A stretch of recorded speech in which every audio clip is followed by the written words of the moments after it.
ñoo ngi leen di nuyu ku ci nekk sa tur ak sa sant ñu dikk ak yéen ci sunu beneen numéro les mourides d'Amadou Bamba révélation de vérité fallacieuse. ñoo ngi ba tey ci introduction bi tey ñu fas yéene waxtaanee li waral Paul Marty bind livre boobee étude sur l'islam au Sénégal. lii ngeen di gis c'est le rapport d'ensemble annuel de 1913 de l'Afrique occidentale française maanaam aw téere la woo xam ne nguur gi fi nekkoon te yilifoon l'Afrique sowu-jant bi nekkoon ci nooteelu France ñoo ko bind ci atum 1913 jébbal ko seen njiit yu nekk tugal. ci biir téere bi ñu ngi ciy wax tolluwaayu l'Afrique sowu-jant bi ñu jiite moo xam mu jëm ci wàllum politique wàllum économie wàllum finance wàllum militaire ci gàttal bàyyiwuñu dara ba ci agriculture. ci biir téere boobee ba tey daa am benn extrait bi ñu jagleel Cheikh Ahmadou Bamba dañ leen di dégtal li ñuy wax ci parti boobee. Nos rapports avec Amadou Bamba sont entrés dans une voie normale. Un vaste emplacement lui ayant été affecté près de l'escale de Diourbel, ce chef religieux influence et fait construire une confortable maison de pierre, autour de laquelle est venu se former un véritable village peuplé par ses partisans les plus fidèles. Cette installation qui se fait sous nos yeux n'est pas pour nous déplaire, et nous prévoyons avec satisfaction qu'appréciant les avantages qu'il pourra retirer de l'escale bien approvisionnée de Diourbel et de la voie ferrée,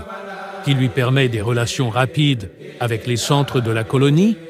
Amadou Bamba n'aura plus un désir aussi vif de retourner dans son village de Mbaké. D'ailleurs, notre surveillance, quoique discrète, ne s'en exerce pas moins très active, tant autour d'Amadou Bamba et de Cheikh Bou Kounta qu'autour des autres chefs religieux influents des colonies du groupe de l'Afrique occidentale française. En effet,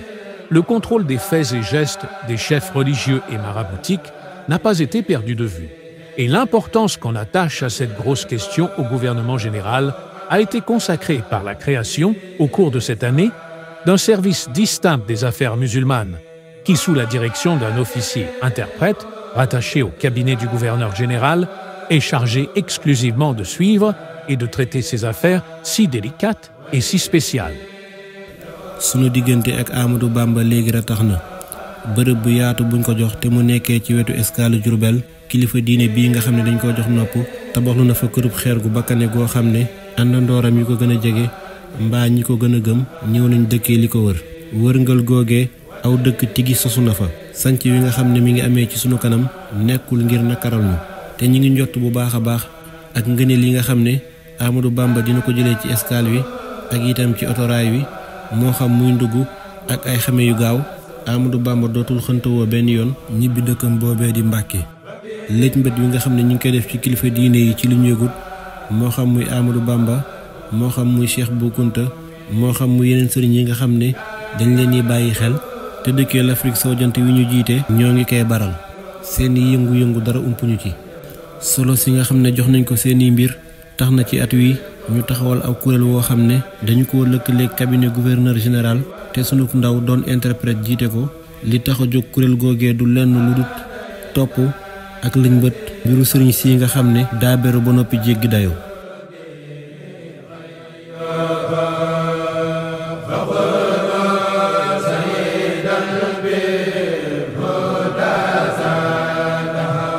dafa am ay taxaw seetlu yoo xam ne dama bëgg ñu bàyyi ci xel laataa ñuy jàll wu ci njëkk mooy diggante tubaab bi ak Serigne Touba. su tubaab bi ne. Nos rapports avec Amadou Bamba sont entrés dans une voie normale.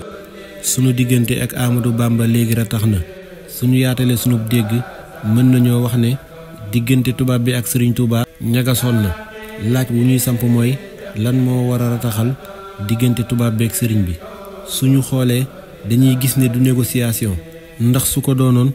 di nga gis ñu bind protocole pacte accord mbaa traité. Un vaste emplacement lui ayant été affecté près de l'escale de Diourbel,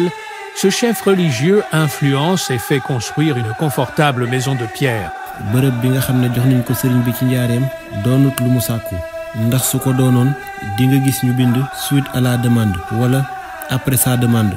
Qu'appréciant les avantages qu'il pourra retirer de l'escale bien approvisionnée de Diourbel et de la voie ferrée, qui lui permet des relations rapides avec les centres de la colonie, Amadou Bamba n'aura plus un désir aussi vif de retourner dans son village de Mbacké. dikkub sëriñ bi ci njaareem dañoo jàppoon ne ngëneel wi nga xam ne escale bi am na ko dana tax sëriñ bi dootul bëgg ñibbi Mbacké. beneen bi itam danañ mën di ko lëj mbët di xool ay yëngu-yëngoom ak duggam ak génnam. ce qui nous pousse à dire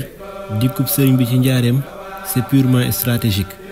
Et l'importance qu'on attache à cette grosse question au gouvernement général a été consacrée par la création, au cours de cette année, d'un service distinct des affaires musulmanes, qui, sous la direction d'un officier interprète, rattaché au cabinet du gouverneur général, est chargé exclusivement de suivre et de traiter ces affaires si délicates et si spéciales. beneen taxaw seetlu ñuy def ñu ngi koy jagleel sëriñ bi dañoo gis ne il a toujours été constant ndax suñu xoolee rapport bi ñu ngi ko bind en 1913 fekk na sëriñ bi jóge géej fekk na itam sëriñ bi jóge gànnaar te ñoom tubaab bi ba tey ñi ngi wéy di wax chef religieux influent te ñi nga xam ne ñoom la nekkaloon laata muy dem ca tukkeem boobee ba tey ñoom la nekkalaat ndax ñoom ci boppam ñoo ne ses partisans les plus fidèles. li ñu bëggoon ci sëriñ bi daa antuwul loolee moo waral ñu taxawal kuréel goo xam ne li ko tax a jóg du lenn lu dul saytu mbiru sëriñ bi ak yenn ci mbiru sëriñ si ñëwoo ab interprète ngir mu defal leen liggéey boobee. officier interprète boobee nag mooy Paul Marty. xam naa ci jotaay yi di ñëw danañ def taxaw seetlu ci Paul Marty laataa ñuy dugg ci téereem bi.